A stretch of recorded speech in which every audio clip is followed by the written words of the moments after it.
ওই যে প্রতিদিনকার ডিউটি, ছেলে হাজব্যান্ড বেরিয়ে গেল গেট লাগানো।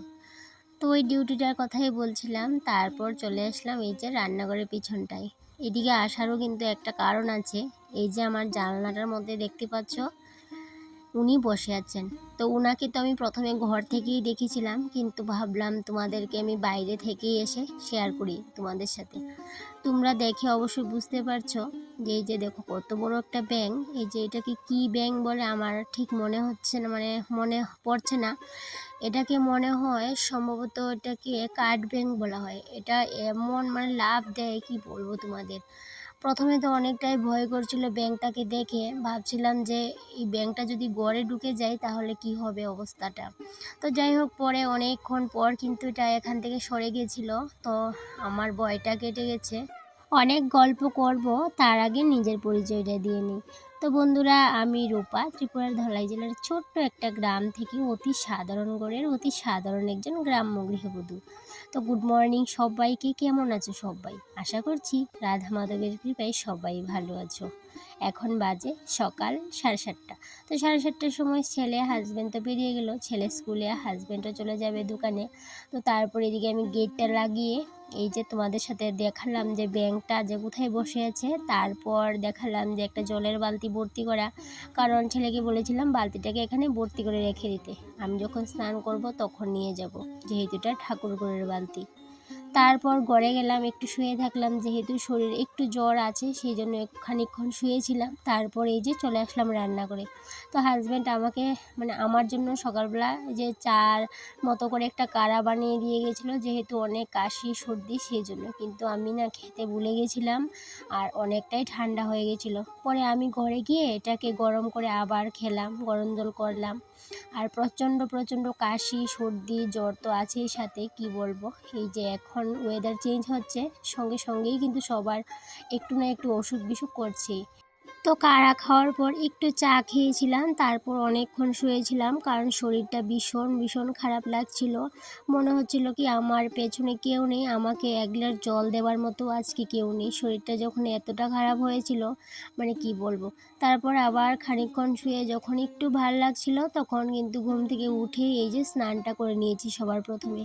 তো ওষুধও খেয়েছিলাম।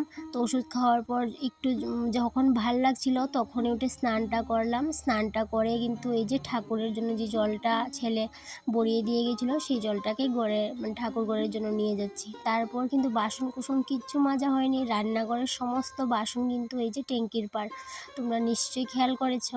তারপরে এদিকে জল নিয়ে এখন বাসন কুসন ধুয়ে ঠাকুর ঘরে পুজোটা দিয়ে দেবো, কারণ পুজোটা না দেওয়া পর্যন্ত একদমই শান্তি লাগছে না। আর হ্যাঁ বন্ধুরা, তোমরা নিশ্চয়ই একটা জিনিস খেয়াল করেছো যে গতকালকে আমি যে টাওয়ালটা ধুয়ে দিয়েছিলাম, সেই টাওয়ালটা এখন আমি ঠাকুর ঘরে পাতিয়ে সেই আসনটার মানে সেই টাওয়ালটার উপরে বসেই কিন্তু পুজো করার মানে পুজোর আয়োজন করছিলাম। ওই যে টাওয়ালটা ধুয়েছিলাম সেই টাওয়ালটা কিন্তু আমি আসলে ব্যবহার করিনি।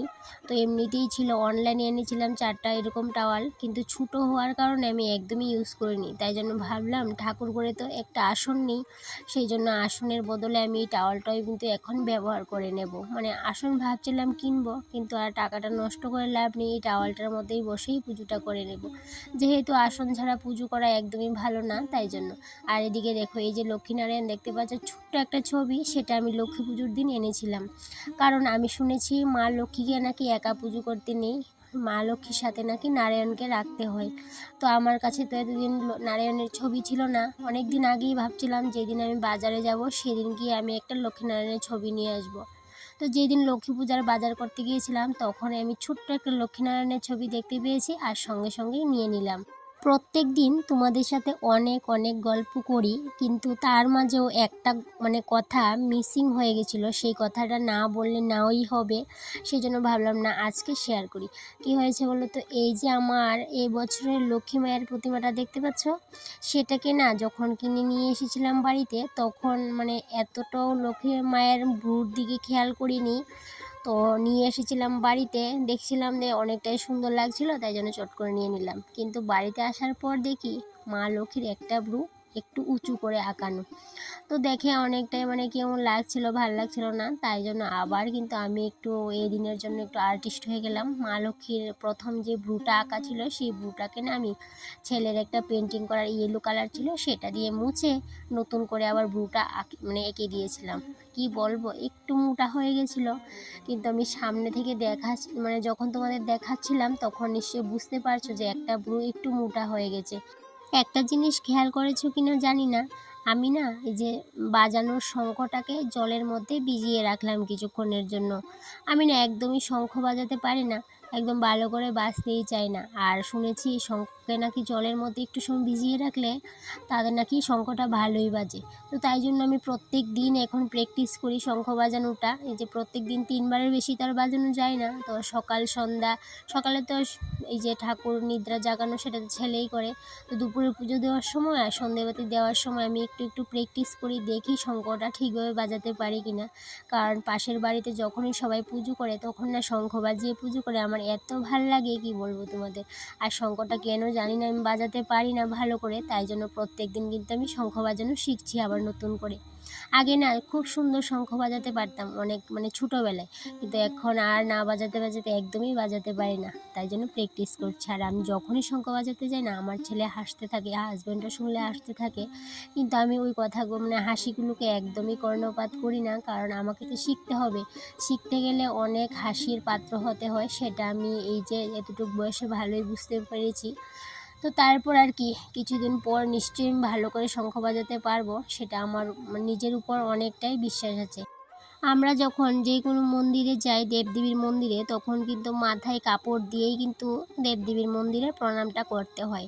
কিন্তু ঠাকুর ঘরে যেহেতু পুজো দিতে গিয়েছি, নাইটি পরে পুজোটা দেব, হঠাৎ করে কথাটা মাথায় এলো যে এই যে মাথায় কাপড় দিয়ে তো পুজোটা করতে হয়, যেহেতু আমি শাড়ি পরিনি, তাই জন্য এই যে ওড়নাটা দিয়েই মাথার মধ্যে একটু ঘুমটা দিয়ে আমি পুজোটা করে নিয়েছিলাম। তোমরা হয়তো বা অনেকেই বলতে পারো এতদিন তো দেখিনি, কারণ আমি সেদিন একটা ভিডিওর মধ্যে দেখেছিলাম যে মাথায় কাপড় চড়া নাকি দেবদেবীর পুজো করা মানে ঠিক না। তো তাই জন্য ভাবলাম যেহেতু আমি শাড়ি পরিনি আজকে, তাই জন্য মাথায় ওড়নাটাই দিয়ে দিই। সকাল থেকে তো শরীরটা অনেকই খারাপ ছিল, কিন্তু যখন আমি চা খাওয়ার পর ওষুধ মানে ট্যাবলেটটা খেয়েছিলাম তখন ঘন্টা 1.5 ঘন্টা পর কিন্তু শরীরটা একটু একটু ভালো লাগছিল। তখন উঠে আস্তে আস্তে সংসারের টুকিটাকি কাজগুলো করেছিলাম, কিন্তু রান্নাটা আর করা হয়নি। এদিকে পুজো দিয়ে এসে দেখি হাজব্যান্ড শীতল ভর্তা বানিয়েছে লাল লাল ঝাল ঝাল করে, বলছিল তোমার তো সর্দি জ্বর, দেখবে অনেকটাই ভাল লাগবে। আর যেহেতু আমি রান্নাটাও করিনি, তাই জন্য আজকের কিছু রান্না করা হবে না, এই যে ভাতটা আমি করেছি আর শুটকির বাটা করেছে হাজব্যান্ড।